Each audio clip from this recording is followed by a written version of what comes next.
Still at this point in time, we've not seen extensive damage either to homes or to public infrastructure, and we now get this little lull between the last rains over the weekend and where we're seeing over the next 10 to 14 days an opportunity to be right at the heart of this and to get a better idea for folks maybe where this lands. So again, I want to express my deep gratitude for all the folks who are in this building at their breakout sessions, the emergency managers who do the work, the individual work on the ground that make this whole system work, and then of course the folks that you see here, our partners at the federal, the state, and then of course the Weather Service, who helps keep us on top of exactly what's happening. So at this point in time, I'm going to turn it over to the experts. We'll make sure we all take questions at the end. With that, I'll turn it over to Dan.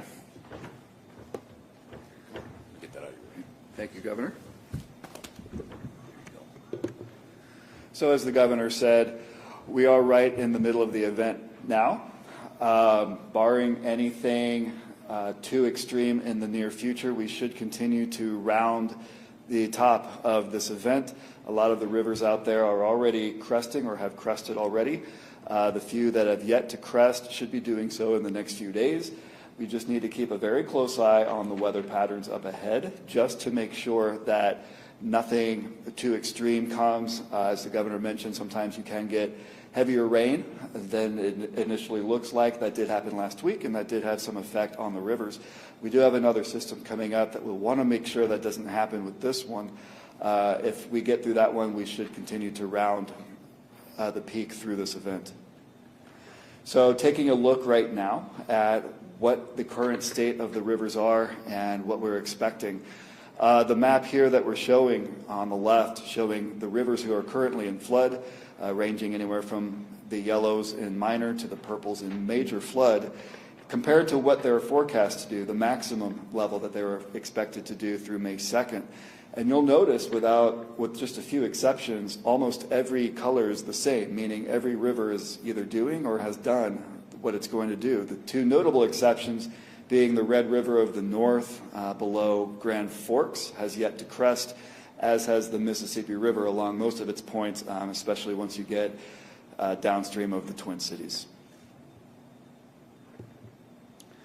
Still taking a look at the snow cover, we did get a little bit with that last system, but for the most part, there is very little to any snow left yet to melt into the rivers. Exception, of course, being the Arrowhead, where that mostly will be emptying into Lake Superior, and around the Red River of the North, up around Grand Forks and Fargo, some of that is yet poised to empty into that river. At this time, that does not appear to be enough to cause any significant change in the flood forecast up there. And we also have favorable melt conditions up there, so just mild during the day, cold at night. So we do not have conditions expected to let that water up in North Dakota rapidly inundate those rivers, so we're in good shape there. So looking ahead, we are in the middle of a fortunate dry streak here, and with very little, if any, precipitation forecast for the next few days. Through Thursday, just less than a ½ inch with a system going across northern Minnesota. That amount of rain will have very little, if any, impact at all on the rivers. And then we have a system coming in this weekend. Right now, that looks to be, on the whole, about a ½ inch to maybe an inch. That amount of rain, if we can hold it to that much, shouldn't be enough to cause really many issues along the rivers. It might just prolong a few of those crests, such as along the St. Croix in Mississippi. Maybe keep those up, cresting another day or two. But any significant changes, we're not really expecting that. We will want to watch this system. It's one of those where it could become closed off. Where the pattern starts to slow down. It could hang around a little longer than what we're currently expecting. If that were to happen, we've seen some signals where instead of an inch, we could be approaching 1, 2 inches, maybe more. Even that wouldn't have a profound effect on the water that we're seeing out there, but it's something we'll have to watch, again, just in case it does prolong the crest or nudge them up a little bit.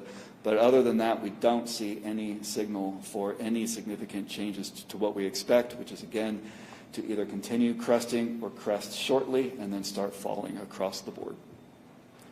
Taking a look at a couple of the rivers out there, the St. Croix at Stillwater has reached its crest, where it will hold for much of the week, just into major flood stage. Then we start having it forecast to go down a little bit. That could get prolonged a little longer if we do get that inch plus of rain with this weekend, so I wouldn't be surprised to see that major hold into next week as well. Further downstream, once you get to the Mississippi River at St. Paul, there is a wave of a crest coming down the Minnesota. Right now it's right around the Jordan area, and that will be approaching the Mississippi River, emptying just up of St. Paul. Because of that crest is yet to happen. We're expecting that over the next few days, right around 18 to 19 feet. Again, that's really not going to change much for the worse unless we get a lot more rain this weekend than we're anticipating. And then going up to the Red River of the North, that one at Fargo at least has already started to go down. It didn't even make flood stage up there. We lucked out with some fortunate groundwater conditions. The ground was able to take in a little more water than it had been looking, so that kept the river from peaking as much as it could.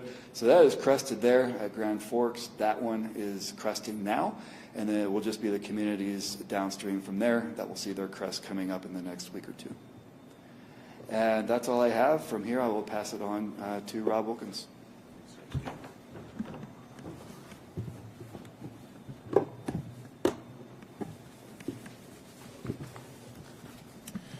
Thank you, Governor Walz. The Corps of Engineers continues to support communities within the region, providing engineer technical assistance and sharing information with our partners at every level, as well as our tribal partners. We have people out in the field right now monitoring the rivers, reporting on snowpack, and keeping an eye on where the flood is at. As we look forward to the next week of flooding throughout the states, pending any significant precipitation, as you just heard, most of the rivers will have or will begin a downward trend, with the exception of the main stem Mississippi. Flows on the Mississippi continue to rise, which we are monitoring at our lock and dam facilities for the next few days before peaking. As many of the tributaries, such as the St. Croix, drain into the Mississippi and we see a downward trend in them, they are feeding the main stem Mississippi, and so we will see a slight rise and then it'll even out before going down.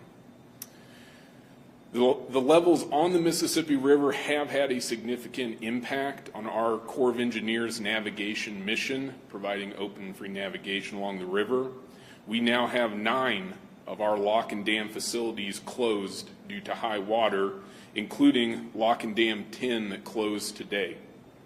We hope to reopen these lock and dam facilities within a week to 10 days, but the exact timing will depend on how quickly the water levels drop and when it is safe to resume navigation. As those facilities reopen, we will publish that information both on social media and on our websites. Elsewhere, we continue using our reservoirs that the Corps of Engineers controls to reduce flood risk to downstream communities. In the Mississippi River headwaters area, we are currently storing water in the Pocagama Lake near Grand Rapids and Sandy Lake near McGregor. They're both high as the Mississippi River is flooding. We hope to begin reducing lake levels from these reservoirs later this week. That will increase storage capacity in those reservoirs for future precipitation that we receive. Sir, we continue to stand ready to support the state of Minnesota if requested, along with our technical monitoring and modeling. We are prepared and have flood response materials and support ready, including sandbags, pumps, and temporary levee construction if needed, though we are looking forward to the downward turn in the rivers. Thank you.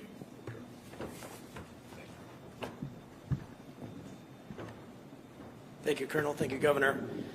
So as the Governor stated, we are here at our Homeland Security Emergency Management Conference, where we're meeting with many of our counterparts from across the state, several who couldn't make it because they're still in the middle of the flood fight, but we are in contact with them as we work through the next couple of days and weeks, and the good news of the rivers heading down.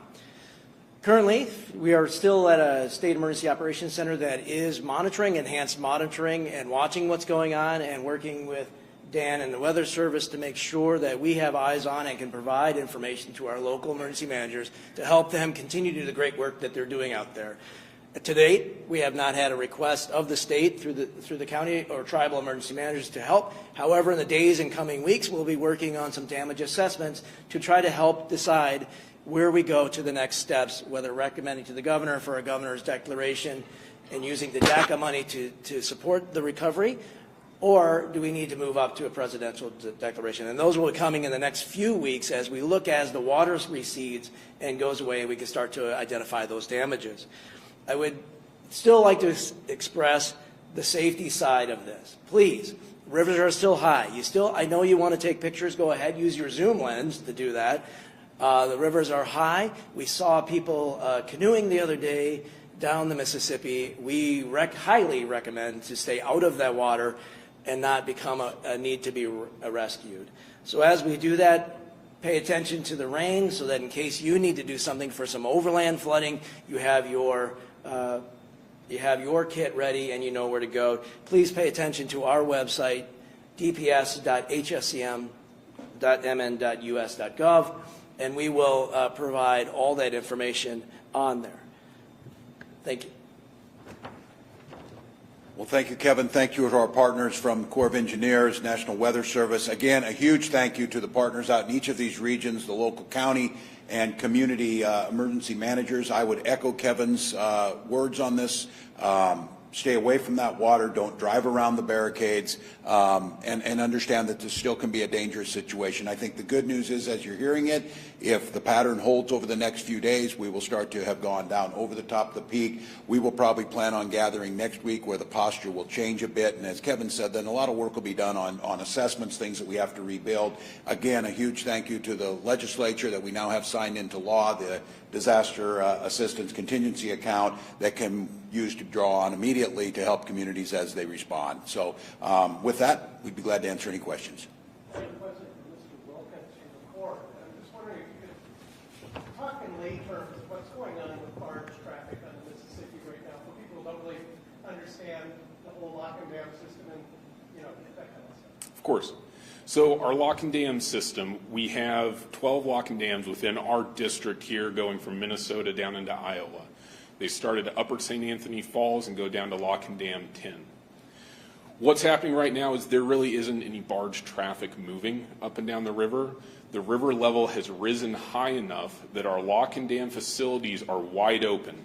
Normally with a lock system, a barge will come into the lock. If it's going downriver, it'll come into the lock, and then we will drain water from the lock and open the downward gate so it can exit out at that appropriate level. What's happening right now is the water is so high that both gates are open, freely allowing the water to travel through. That creates velocities that make navigation for those barges almost impossible and not safe through those facilities. Our dams are also wide open right now, allowing that water to pass southward. And so it's very difficult for us to regulate how much water is going through. So at the lock and dam facilities that are closed to navigation, barge traffic is not going through those until it is safe to operate them where the barges can go through without damaging the barge or the facility. And might that be as early as next week or not? It could be, but I cannot commit to anything because ultimately it's the safety of the operators, safety of the barges, and safety of the facilities that will determine when those can actually reopen. Thank you. Of course. How big of a, back to the barge Yes, question, ma'am. I'm curious. Can you tell us how big of an impact it has on commerce? I mean, are they bumming out that they can't get their stuff down, or is this kind of a typical spring? Ma'am, it certainly has an impact. I would not be the right person to tell you a dollar value of what that impact would be, and I'm sure we probably will not know the impact until this event is over. But you said 9 of them are closed or open right now? Closed meaning open? So, I see what you did there. yes, they are closed to navigation traffic Yes. with the gates fully open to allow water to pass through. So, but one is navigable? It is. The Lock and Dam 2 at Hastings has not reached a high enough level for us to close that. However, with the ones north and south of it being closed, there's really no barge traffic going through at this time. It seems like the Mississippi is the biggest concern going forward, you know, from here next week. Obviously, we've yet to see the crest there, and anyone of you guys can answer this, but we still have to see that river come down. How long could it be before we see some roads like Shepherd down there in St. Paul reopen? I'm not sure about Shepherd River. I'm sure that there is a control point at which, when the water recedes to an appropriate level that is safe to reopen, the city will do so. We believe we'll see a downturn in the water of the Mississippi River over the next 7 to 10 days, pending additional precipitation. That water is all going to travel south, and it'll start to clear out over that time, pending any additional precipitation. I could hand over to the Weather Service if you want to answer maybe in more detail about rain and impacts on the water level. Sure. So yeah, the given impacts at any particular location, in this case St. Paul, really is going to depend on what river stage is closing that particular river or that particular road. Right now, for the Mississippi, that's going to be a pretty slow downturn. There's still quite a bit of water upstream in the Mississippi River, and like I've said earlier, the Minnesota has yet to push into it. So that's going to allow for a slower drop. It's likely going to be in flood for several more weeks after that point. Depending on what river level, we'll start to open up those roads, but we're likely looking at weeks for that. And then, trying to follow up on that, if we're seeing issues in like St. Paul right now, how long until we start seeing those same major flooding concerns kind of downstream areas like Hastings, Red Wing, further down in Mississippi? Roughly along the same time. As you saw in the map, they're all expected to reach their major flood all the way down to the border by May 2nd. So we're looking with just a few days after St. Paul is when the downstream will start to see their crest. Are any of the water treatment plants in jeopardy right now, like Big's Eye, for example, or any of the others downstream? Not there. There are some water treatment plants throughout the state that are working with the Pollution Control Agency on bypass because of high water. Some up on the Minnesota River that are doing that. That is a discussion that's going on, and as that water recedes, they'll work with that local community on trying to figure out how to do that. Also, just so you know, on the question of the roads, you may see the water be gone on the road, but the local unit of government has to decide what happened, whether that's some scouring, some washing, something that happened on the road before they can reopen it to traffic. So there may be a time when that road is clear of water, but you can't drive on it, the barriers are still there in order that they can do assessment. And those are the kinds of things like culverts that we're working with the locals to be able to assess the damage, and that adds into if we can get to a threshold of where we go in the recovery space. So just understand that even though the water is not there, the local unit of government will not open that road until it's safe to travel on. I was going to ask a question actually about how closely you guys are monitoring erosion. That might be a good segue. We are, and in every event like this, depending on where the river is, whether that's overland or there is erosion that does happen. There's a lot of times that's mitigated because it's happened over years on the same particular stretch of road. But every flood, once you've seen one flood, you've seen one flood. They all act a little bit differently on how fast water flows or where it goes. So in order to err on the side of caution, we want to make sure that road is safe to travel on, and we look at all those factors with county highway, state, MnDOT, and others to make sure that they can be traveled on. So is it safe to say, going back to what the governor said at the beginning, I mean, is it safe to say that barring any sort of currently unforeseen weather situation that we have managed to avoid major destruction to infrastructure, or is that premature? It's a little too early to tell. I mean, some of the numbers were coming in, and I just want to use one that we talked about this morning. St. Louis County and the city of Duluth is looking at about $2 million in damage already, and that's without, you saw up in the Arrowhead, all that water being gone yet. So it really takes time for, once that water goes down, for us to get out with the counties or tribal units of government to really see what happened.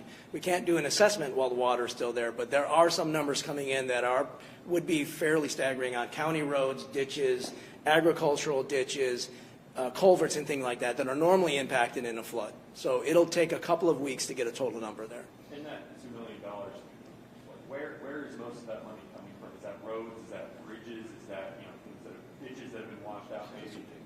Roads, ditches, debris that comes downriver, all those things that add up. So the counties are really good at going out and surveying with their local partners to see what that damage. They're now doing initial damage assessment just to try to give us a number so that we can brief the governor's office on where we are in that particular project. They'll get out there, and then if we get to a point where we need to, we will bring in FEMA as a joint preliminary damage assessment to work with us to see, do we qualify for federal assistance, or are we going to work through the state? So that will happen over probably the next weeks to a month. And once again, I'm not sure who mentioned it, but in the coming days, where are the points that you're most concerned about? Is it out in Mississippi from St. Paul south, or what are the points you're most concerned about? We do watch the Mississippi.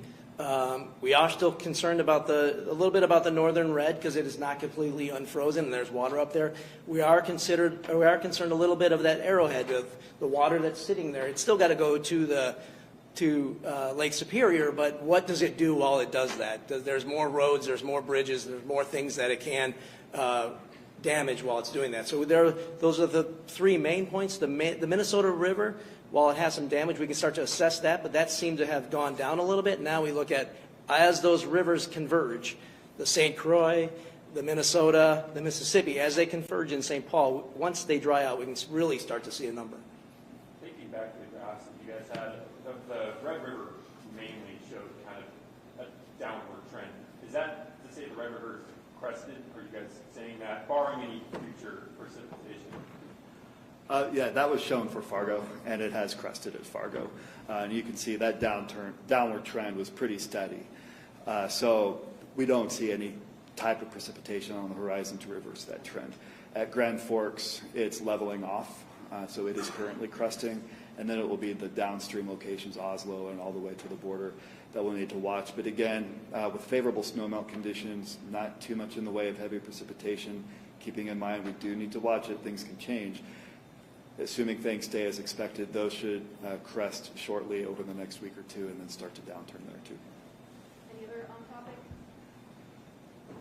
Thank you again to the emergency managers. Thank you to our partners. You're absolutely right. There's more work to be done yet on this. And public, just keep listening to your local media. Keep watching what's there. And let's get through the next 10 days or so.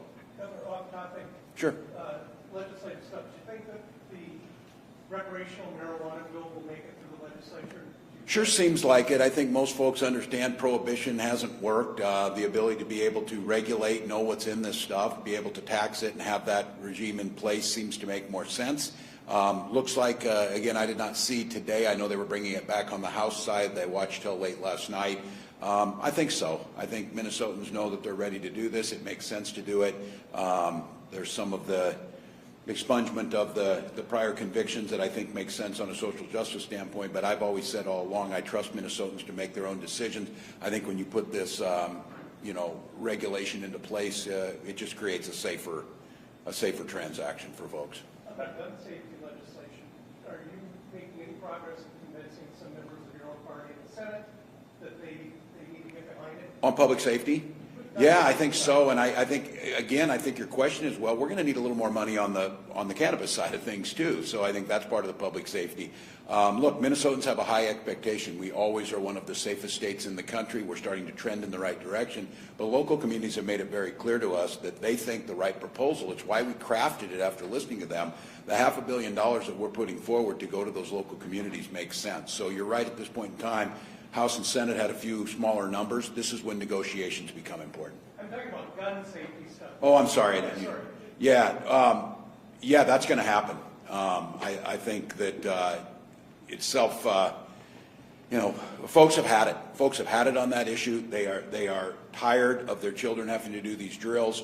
They know, as I said so clearly, that the proposals that are in front of them, whether it's extreme risk protection orders or background checks, actually work, and there's data to support that, and they don't infringe upon your lawful rights on gun ownership. This issue is a public safety protection of our children issue, where, as I said the other night, we're not going to hide behind it being a Second Amendment issue. I have every expectation that will pass both the House and the Senate, and I'll sign it into law in the coming weeks. Once cannabis gets through a conference committee, if it passes to the Senate, of course, how soon after that do you foresee signing kind of the law? Yeah, well, we'll get it worked out. That conference, I'm sure they would hold it relatively quickly. The House and Senate, I want to congratulate them, are moving at the pace that Minnesotans expected. Things are getting done. This is the way it's supposed to work. This isn't out of the ordinary. Remember early on that they're moving too fast type of things. This is what's supposed to happen.